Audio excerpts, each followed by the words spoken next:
Welcome to Akki 24/7 news bulletin. ముందుగా headlines. కోటి మహిళా కళాశాలలో ఆందోళనకు దిగిన విద్యార్థినులు.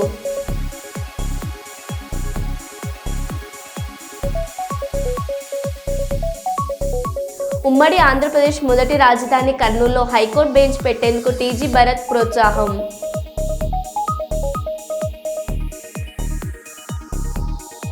పరిశ్రమల భద్రతకై ఉన్నత స్థాయి కమిటీ ఏర్పాటు. రాష్ట్ర కార్మిక శాఖ మంత్రి వాసంశెట్టి సుభాష్.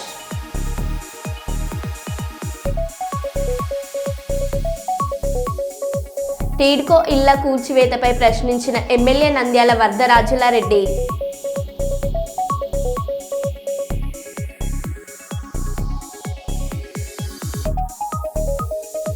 ఇక వివరాల్లోకి వెళ్తే, పోలవరం ఎత్తుపై అవినీతి పత్రికను అడ్డు పెట్టుకుని ఇష్టానుసారం మాట్లాడుతున్నారు. టీడీపీ హయాంలోనే 55,548 కోట్లతో డీపీఆర్ను కేంద్రం ఆమోదించింది. 2014 నుండి 2019 తెలుగుదేశం ప్రభుత్వ పాలనలో పేజ్ 1, పేజ్ 2 అని గాని, ఎత్తు తగ్గింపు అని గాని ఉంటే సాక్ష్యం చూపాలని సవాల్ విసిరితే మండలిలో వైసీపీ సభ్యులు తోకముడిచారు.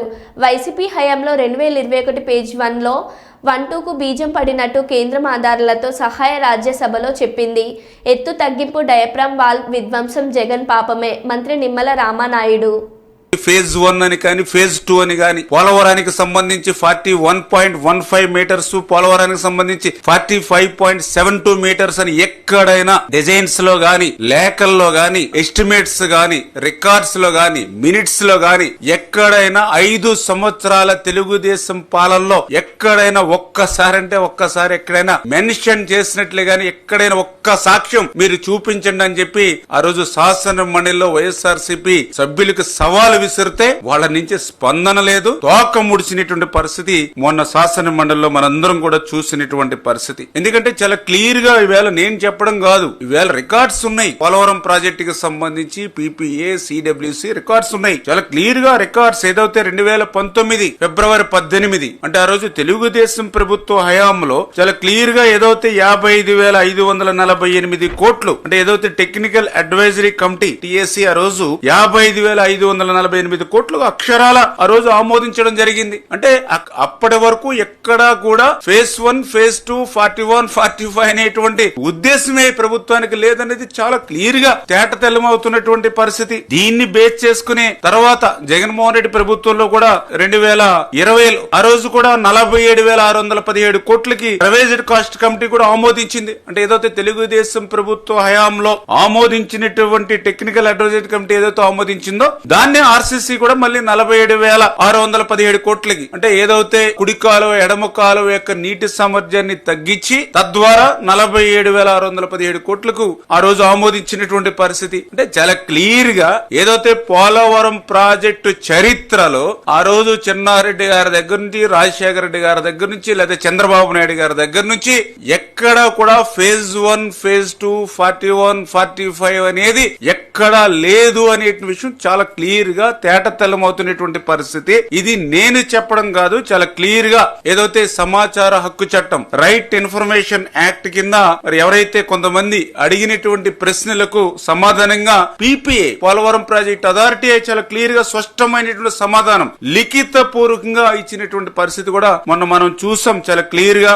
టీడ్కో ఇళ్ల కూల్చివేతపై ప్రశ్నించిన ఎమ్మెల్యే నంద్యాల వరదరాజులారెడ్డి. పేదలకు పంచాల్సిన ఇళ్లను గత ప్రభుత్వం కూల్చివేసిందంటూ ఆగ్రహం.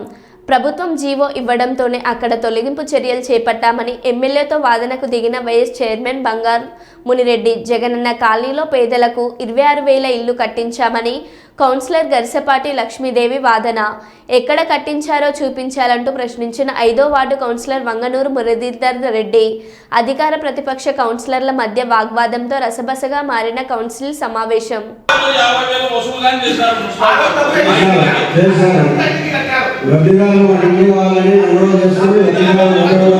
ఏకకాలంలో 18,000 కోట్ల రూపాయల రైతులను రుణమాఫీ చేసినటువంటి ఏకైక ప్రభుత్వం కాంగ్రెస్ ప్రభుత్వం. మంత్రి సీతక్క, టీఆర్ఎస్ నాయకులు వచ్చి రైతులను రెచ్చగొట్టే అధికారులపై దాడి చేయించారు. గత 10 సంవత్సరాల మీరెందుకు రుణమాఫీ చేయలేదు? బీఆర్ఎస్ ప్రభుత్వం 30,000 కోట్ల భారం రైతుల మీద ఉంటే సంవత్సరం తిరగక ముందే తీర్చాం. టీఆర్ఎస్ ప్రభుత్వం హయాంలో 2018 నుండి 2023 వరకు వాళ్ళు రుణమాఫీ చేయలేదు. సంక్షేమం పథకాలు ఈరోజు నేరుగా రైతులకు లాభం అవుతుంది. ఈరోజు కౌలు రైతులకు కూడా డైరెక్ట్గా డబ్బులు పడుతున్నాయి.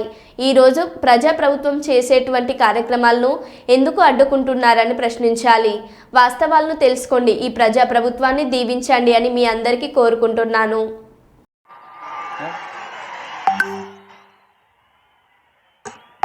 రైతు పండుగకు అశేషంగా తరలి వచ్చినటువంటి మా రైతన్నలకు, రైతు బిడ్డలకు, రైతు కుటుంబ సభ్యులకు పేరు పేరున హృదయపూర్వక నమస్కారాలు, పాదాభివందనాలు. ఈ రైతు పండగ ఈ మహబూబ్ నగర్ మట్టి బిడ్డ ప్రజానాయకుడు మన ముఖ్యమంత్రి గారి ఆధ్వర్యంలో ప్రతి రైతు సంతోషంగా ఉండాలనేటువంటి లక్ష్యంతో వారు తీసుకున్నటువంటి అనేక విప్లవాత్మకమైనటువంటి మార్పులలో భాగంగానే ఈరోజు దేశంలో ఏకకాలంలో 18,000 కోట్ల రూపాయల రైతుల రుణమాఫీ చేసినటువంటి ఏకైక ప్రభుత్వం మన ప్రభుత్వం, కాంగ్రెస్ ప్రభుత్వం. ఈ మట్టి బిడ్డ రాజ్యమేలుతున్నటువంటి ప్రభుత్వం అని ఈ సందర్భంగా తెలియజేస్తా ఉన్నాను. రైతన్నలందరూ ఒక్కసారి ఆలోచించండి. ఎప్పుడైతే రైతు రుణమాఫీ స్టార్ట్ చేసినామో మరి మూలకున్నటువంటి బీఆర్ఎస్ నాయకులు వచ్చి రైతులను రెచ్చగొట్టే పని చేసిర్రు. అయ్యా, నేను అడుగుతా ఉన్నా, 30,000 కోట్ల రుణాలు మాఫీ ఎందుకు చేయలేదని ఈ రోజు బయటకు వచ్చి మాట్లాడుతున్నారే. మరి 10 సంవత్సరాలలో మీరెందుకు ఈ 30,000 కోటి మహిళా విశ్వవిద్యాలయాన్ని యూజీసీలో చేర్చాలని డిమాండ్. గత బీఆర్ఎస్ ప్రభుత్వం మహిళా విశ్వవిద్యాలయం నామకరణం చేసింది, కానీ ఇప్పటి వరకు ఎలాంటి గుర్తింపు ఇవ్వలేదు. ప్రస్తుత కాంగ్రెస్ ప్రభుత్వం చాకలి ఐలమ్మ మహిళా విశ్వవిద్యాలయంగా పేరు మార్చింది. తమ డిగ్రీ పూర్తి అవుతున్న నేపథ్యంలో ఇంతవరకు యూజీసీలో చేర్చకపోవడం వల్ల తమకు ఏ ప్రాతిపాదికన సర్టిఫికెట్ ఇస్తారని ఆందోళన. తమ భవిష్యత్ అయోమయంగా మారిందని అంటున్న విద్యార్థినులు. ముఖ్యమంత్రి రేవంత్ రెడ్డి తక్షణమే జోక్యం చేసుకుని యూజీసీలో చేర్చాలని విజ్ఞప్తి.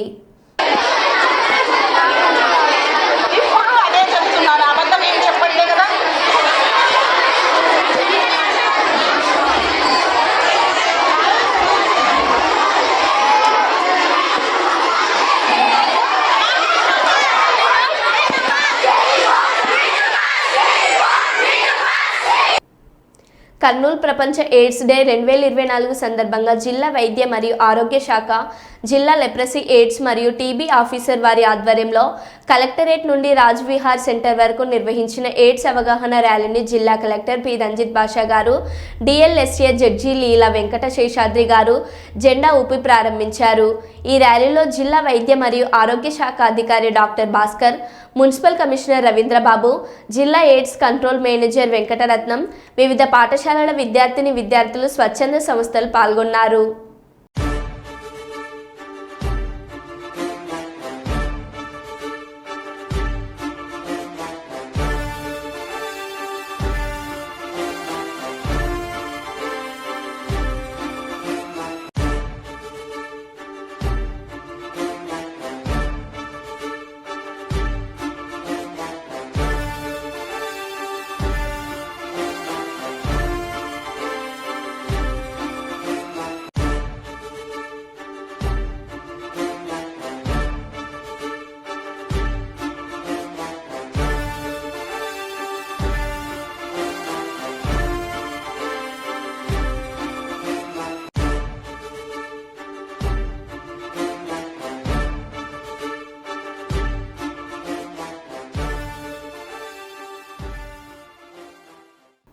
ఉమ్మడి ఆంధ్రప్రదేశ్ మొదటి రాజధాని కర్నూలులో హైకోర్టు బెంచ్ పెట్టేందుకు టీజీ భరత్ ఎంతో ప్రోత్సాహం ఉందని అఖిల భారత బీసీ రిజర్వేషన్ల పోరాట సమితి రాష్ట్ర కార్యదర్శి టి సాయిబాబా ఆనంద్ భాషాలు తెలిపారు.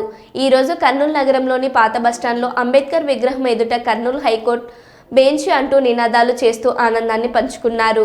సందర్భంగా రాష్ట్ర కార్యదర్శి టి సాయిబాబా ఆనందులు మాట్లాడుతూ మానవ హక్కుల కమిషన్ మరియు లోకయుక్త రాష్ట్ర కార్యాలయాలు కర్నూలులోనే కొనసాగించేందుకు మంత్రి టీజీ భరత్ చేసిన కృషి కొనియాడారు.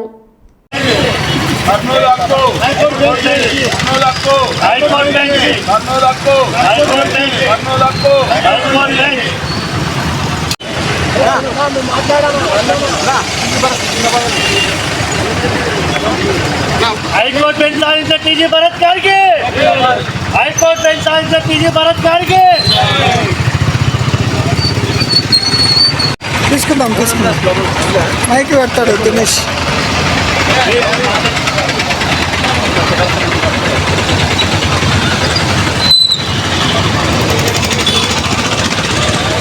గత 10 సంవత్సరాల నుంచి రాష్ట్ర హైకోర్టు బెంచ్ కోసము ఎన్నో కర్నూలు రాయలసీమ ప్రజలు కర్నూలు ముఖద్వారమైన రాయలసీమ ముఖద్వారం కర్నూలు జిల్లాకు హైకోర్టు బెంచ్ కేటాయించేందుకు తెలుగుదేశం ప్రభుత్వంకి గౌరవ ముఖ్యమంత్రి గారికి, భరత్ గారికి, నారా లోకేష్ బాబుకి కర్నూలు జిల్లా కర్నూలు నగర వాసులు ఎంతో అభినందనలు తెలియజేస్తూ సంతోషపడుతున్నారు. మేము ఈరోజు హైకోర్టు బెంచ్తో పాటు లోకయుక్త మానవ కోర్టు కూడా తరలిస్తుందని చెప్పి అనేక మంది పుకారు చేశారు. ఆ పుకారు వంపు చేసి ఈరోజు క్యాబినెట్ మీటింగ్లో అసెంబ్లీలో ఈరోజు కర్నూలు జిల్లాకి ఎలాంటివి కూడా తగ్గిపోవు, కర్నూలు జిల్లా బలోపేతము అవుతుంది అన్ని విధాలుగా, ఆర్థికంగా, ఇండస్ట్రీ పరంగా, వ్యాపార పరంగా. ఈరోజు ఇండస్ట్రీ అప్పు కూడా కోరికలు కటాక్షం చేయండి. ఈరోజు రాష్ట్ర అసెంబ్లీలో కూడా క్యాబినెట్లో కూడా ఆమోదించి చేశారు. అలాగే రాష్ట్ర బెంచ్ కూడా ఈరోజు గత 6 నెలలు కూడా పనులు చురుకుగా జరుగుతుందని చెప్పి ఈరోజు రాష్ట్ర ప్రభుత్వము, రాష్ట్ర మంత్రి గారు భరత్ గారు అనేక సార్లు మనకు చెప్పినారు, అనేక సార్లు చెప్పి భరోసా ఇచ్చినారు. దానివల్ల కొన్ని వేల కుటుంబాలలో ఉపాధి లభిస్తుంది. ఈరోజు జై తెలుగుదేశం. నా పేరు శ్రీనివాసులు. జై టీజీ భారత్. ఓకే. రాష్ట్ర బీసీ సెక్రటరీ, స్టేట్ సెక్రటరీ నేను. రాయలసీమలో బెంచ్ అయిన బట్టి ఆ పర్వతంలో ఎవరు మన ముఖ్యమంత్రి గౌరవమైన బుగ్గన్న గారు చెప్పినాడు. ఏమి చెప్పినాడు? 3 ఏళ్ళ క్రితమే బెంచ్ వస్తుంది ఉత్తాపా అది గాలికి బా.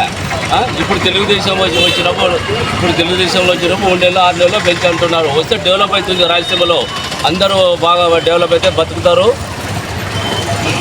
డెవలప్మెంట్ ఇప్పుడు ఉపాధి కల్పించాలని కల్పించాలని కోరుతున్నాము. రాయలసీమలో ఏం తెచ్చినారు? ఏం లేదు, రాళ్ళు. రాయలసీమలో రాళ్ళు ఇప్పుడు తీసుకుపోయి అంతా సిటీలో పెట్టారు. ఇప్పుడు సిటీ ఏముంది? సిటీ రాయలసీమలో ఏం లేదు. ఇప్పుడు అనంతపురం మిగతా చోట్లతో అంతా డెవలప్ ఉంది.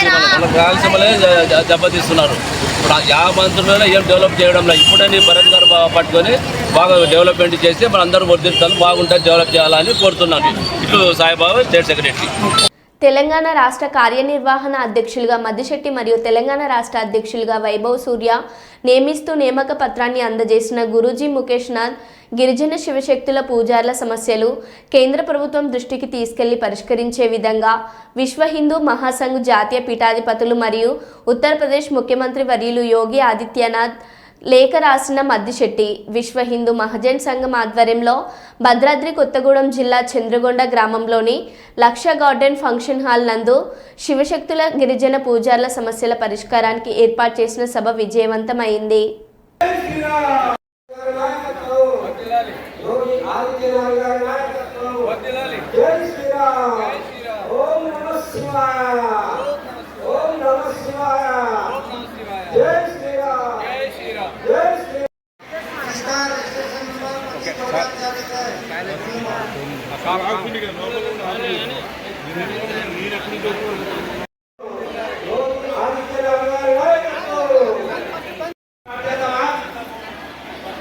ప్రోగ్రామ్ స్టార్ట్ చేద్దాం అన్నాడు, చేతులు ఎత్తండి.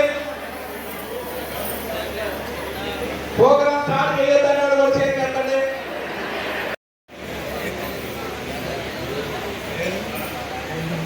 వరంగల్ జిల్లా నుంచి ఎంతమంది వచ్చారు? వరంగల్ జిల్లా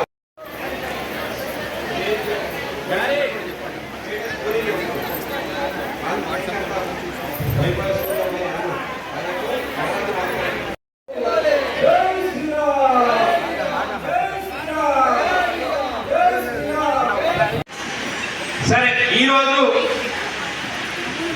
ఈ ప్రోగ్రామ్ కి ఏ రాష్ట్రాల నుంచి ఎవరెవరు వచ్చారు, అసలు ఈ ప్రోగ్రామ్ ఎందుకు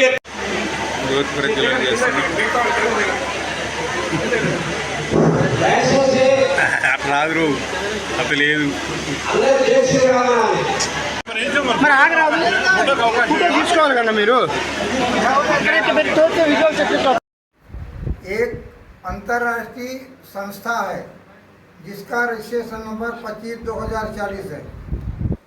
योगी आदित्यनाथ भारत के राष्ट्रीय मुख्यमंत्री उत्तर प्रदेश भारत के राष्ट्रीय अध्यक्ष हैं और इसका अंतर्राष्ट्रीय कार्यालय नेपाल में है।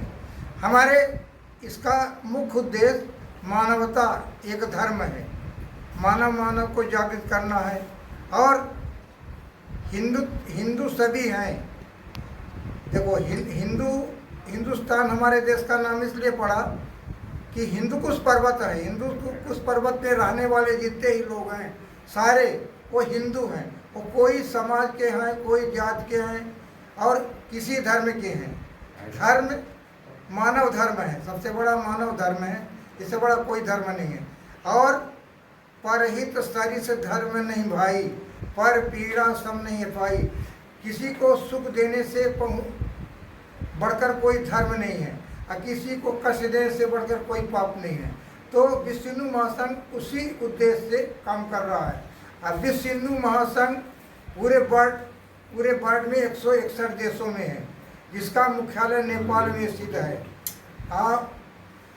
सबसे ज़्यादा आने वाले समय में हमारे हिंदू हृदय सम्राट महंत योगी आदित्यनाथ जो भावी मुख्यमंत्री उत्तर प्रदेश के हैं, वो पूरे भारत में हिंदुत्व को जागरण करने के लिए हिंदुत्व यानी सनातन क्या है? हमारा वेद जो ग्रंथ है, वेद और विज्ञान दोनों एक दूसरे के पूरक हैं। जब श्री रामचंद्र जी श्रीलंका से अयोध्या आए थे तो पुष्पक विमान से आए थे। उसकी खोज हम विज्ञान के द्वारा वेद के द्वारा पहले कर चुके थे। जिस अंतरिक्ष की हम बात करते हैं, ఉత్తర తమిళనాడు పుదుచ్చేరి సమీపంలో కరక్కైల్ మహాబలిపురం తీరం దాటినట్లు సమాచారం. తుఫాను కారణంగా దక్షిణ కోస్తా రాయలసీమలో భారీ నుంచి అతి భారీ వర్షాలు. పేంజల్ తుఫాన్కు కారణంగా నెల్లూరు, కడప, చిత్తూరు జిల్లాలతో పాటు మరో 4 జిల్లాల్లో కూడా వర్షాలు. తుఫాన్ కారణంగా నెల్లూరు జిల్లాలో నిన్న సాయంత్రం నుంచి ఎడతెరిపి లేకుండా కురుస్తున్న వర్షం. నెల్లూరు జిల్లాలో 65 మిల్లీమీటర్ల వర్షం కురిసినట్లు సమాచారం. ఎడతెరిపి లేకుండా కురుస్తున్న వర్షంతో ఇళ్లకే పరిమితమైన జనజీవనం.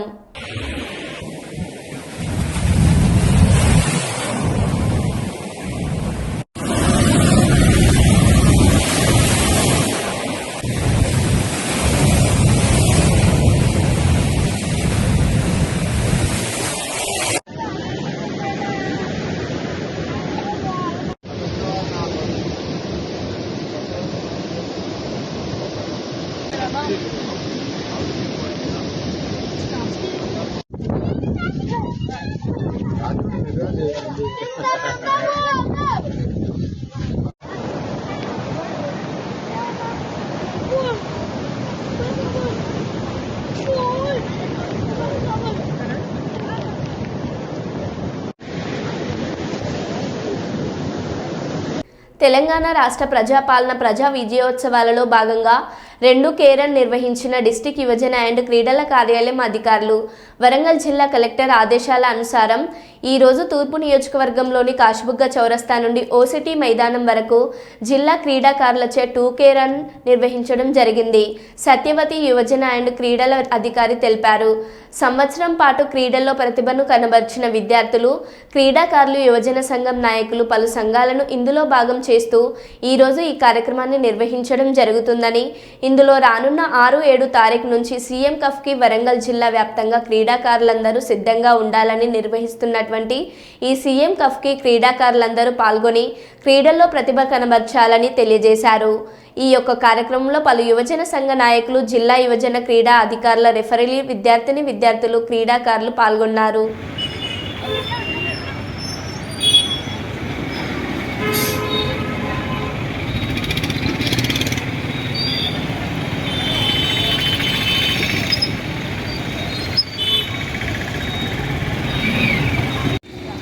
ఈరోజు ప్రజాపాలన ప్రజా విజయోత్సవాల్లో భాగంగా డిస్ట్రిక్ట్ యువజన మరియు క్రీడల కార్యాలయం తరఫున మనము 2K రన్ నిర్వహించడం జరుగుతుంది. ఈ 1 ఇయర్ లోపల గవర్నమెంట్ పరంగా క్రీడలలో సాధించినటువంటి విజయాలను దృష్టిలో పెట్టుకొని ఈ యొక్క సంబరాలకు ముందుగా ప్రథమంగా 2K రన్తో స్టార్ట్ చేస్తూ 7-8 తారీఖులలో ప్రతి గ్రామంలో కూడా సీఎం కప్కి సంబంధించిన టోర్నమెంట్కి సంబంధించిన కాంపిటీషన్స్ మరియు అలాగే 9తోటే మిగించకుండా 16 నుంచి 21 డిస్ట్రిక్ట్ లెవెల్ వరకు కూడా మధ్యలో 10 నుంచి 12 వరకు మండల స్థాయిలో కూడా ఈ క్రీడా సంబరాలను కంటిన్యూ చేసే విధంగా ప్రణాళికను సిద్ధం చేయడం జరిగింది. దీనికి జిల్లా కలెక్టర్ గారి ఆదేశాల మేరకు ఈరోజు 2K రన్ని మనము ఈ డివైఎస్ఓ తరఫున పేట అసోసియేషన్ పేరెంట్స్ తరఫున మరియు క్రీడా సంఘాల తరఫున నిర్వహించడం జరుగుతుంది. మీ పేరు? నా పేరు సత్యవాణి, జిల్లా యువజన మరియు క్రీడల అధికారిని, వరంగల్. సంగారెడ్డి జిల్లా అమీన్పూర్ సర్వే నెంబర్ 230 పెద్ద చెరువు భూబాధితులు సంగారెడ్డి జిల్లా కేంద్రంలోని ఇరిగేషన్ డిపార్ట్మెంట్ ఆఫీస్ ముందు నిరసన వ్యక్తం చేశారు. 20 లేఅవుట్లలో మాదొకటని, ఇది 1981లో లేఅవుట్, అప్పుడు అవన్నీ మావి పట్టా భూములు ఉన్నాయి. 2015 నుండి జిల్లా ఇరిగేషన్ అధికారులు నిర్లక్ష్యంగానే పెద్ద చెరువు తూములు నాలాలు కబ్జాకు గురయ్యాయి. దానివల్ల పట్టా భూముల్లో ఉన్న పేద మధ్యతరగతి యాజమానులకు ఇబ్బందులు కలుగుతున్నాయి. పెత్తందారులకు కట్టం కడుతూ ఇరిగేషన్ అధికారులు మామూలు మత్తులో మునిగిపోతున్నారు. అప్పుడు ఉన్న 90 ఎకరాల చెరువు ఇప్పుడు 465 ఎకరాలు అంటున్నారు. అధికారులకే సమాచారం. పేద మధ్యతరగతి కుటుంబాలను ఇబ్బందుల పాలు చేస్తున్న ఇరిగేషన్ డిపార్ట్మెంట్ అధికారులు చర్యలు తీసుకొని మాకు న్యాయం చేయగలరని కోరుతున్న పెద్ద చెరువు బాధితులు. ఇరిగేషన్ అధికార నిర్లక్ష్యం వల్ల తమకు అన్యాయం జరిగిందని, తమకు న్యాయం చేయాలని కోరారు. నా పేరు చిరునామా సత్యనారాయణ. మేము అమీన్పుర పెద్ద చెరువు ముంపు బాధితుల జేఏసీ చైర్మన్. నా పేరు చిరునామా సత్యనారాయణ. ఇది అమీన్పుర పెద్ద చెరువు నిజాం ప్రభుత్వం టైం నుంచి కూడా 93 ఎకరాల విస్తీర్ణమే ఉంది. అలాంటి చెరువు ఈ రోజున ఎగువ భాగంలో నీరు వచ్చే మార్గాలు లేవు.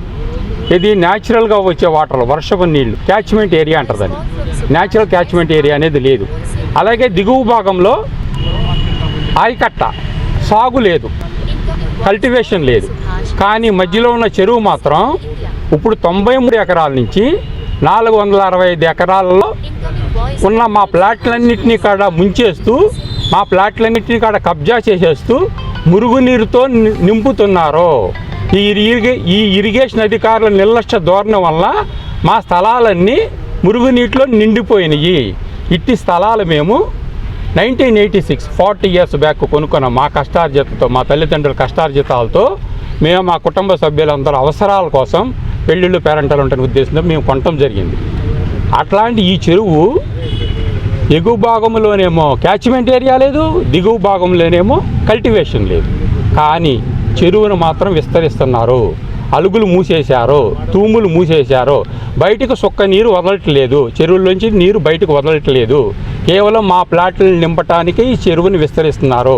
మమ్మల్ని ఆర్థికంగా లాస్ చేసి, మమ్మల్ని భయభ్రాంతులు గురి చేసి, మేము భయపడి మా ప్లాట్లని గజాన్ని 1000కో 2000కో 5000కో అమ్మేసుకుంటే పెద్ద పెద్ద బిల్డర్స్ అందరూ దాంట్లో కొనుక్కొని అక్కడ పెద్ద పెద్ద బిల్డింగ్స్ కట్టడానికి అన్న దురుద్దేశంతో గత ప్రభుత్వం టైం నుంచి ఇది మొదలుపెట్టారు.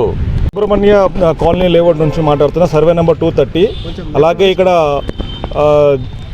అమీన్పూర్ పెద్ద చెరువు ముంపు బాధితుల జేఏసీ సభ్యుని కూడా ఈరోజు మేమందరం ఇక్కడ జేఏసీ తరఫున ఇక్కడ సూపరింటెండెంట్ ఆఫీస్కి వచ్చి మా యొక్క నిరసన తెలపాలని వచ్చాము. ఎందుకు అంటే మా 20 లేఅవుట్లో కూడా మా లేఅవుట్ కూడా ఒకటి. ఇది 1981 నుంచి 87 మధ్యలో వేసిన లేఅవుట్స్. అప్పుడంతా అవి అన్నీ పట్టా భూములండి. అవన్నీ సర్వే నెంబర్స్ ప్రతి అన్నీ కూడా రెసిడెన్షియల్ జోన్గానే ఉన్నాయి. అలాగే 2017 నుంచి ఇరిగేషన్ అధికారులు వాళ్ళ యొక్క నిర్లక్ష్యం కానీ వాళ్ళ యొక్క అవినీతి ధోరణి వల్ల పెద్ద చెరువుకు ఉన్న తూములన్నీ మూసేశారు. అలాగే అలుగుపై ఉన్న ఒక కన్స్ట్రక్షన్ చేయడం వల్ల చెరువు నుంచి కూడా ఒక్క చుక్క కూడా బయటికి పోకుండా, అలాగే ఈ చెరువుని మురుగునీటితో నింపుతూ కాన్స్టెంట్గా 24/7 365 డేస్ మురుగునీరు వస్తూనే ఉంటుంది. బయటకు ఒక చుక్క నీరు పోకుండా ఈ 93.1 ఎకరాలు ఉన్న చెరువుని ఈరోజు 460 ఎకరాలుగా వీళ్ళు చూపిస్తున్నారు. మాకు ఈ న్యాయం చేయమనేసి అన్ని డిపార్ట్మెంట్లకు మేము వెళ్ళి మా ఒక రిప్రజెంటేషన్ ఇచ్చాము. ఈ క్రమంలో మేము హైడ్రా చైర్మన్గా రంగనాథ్ గారిని కలిసినప్పుడు కూడా వాళ్ళు మాకు న్యాయం చేస్తారని వాళ్ళు చెరువును సందర్శించి పలు విషయాలు ఇక్కడ జరిగిన అన్ని అన్యాయము అంటే ప్లాట్ ఓనర్స్ 20 లేఅవుట్స్ యొక్క ప్లాట్ ఓనర్స్కి జరిగిన అన్యాయాన్ని తెలుసుకొని ఇరిగేషన్ అధికారులు వచ్చే వాళ్ళతోని ఒక నిపుణుల కమిటీతో వాళ్ళు పెట్టుకున్నా కూడా ప్రస్తుత తరుణంలో కూడా ఇరిగేషన్ అధికారులు అదే మొండి వైఖరిని వ్యవహరిస్తున్నారు. మరో బులెటిన్లో మళ్ళీ కలుద్దాం. Stay tune.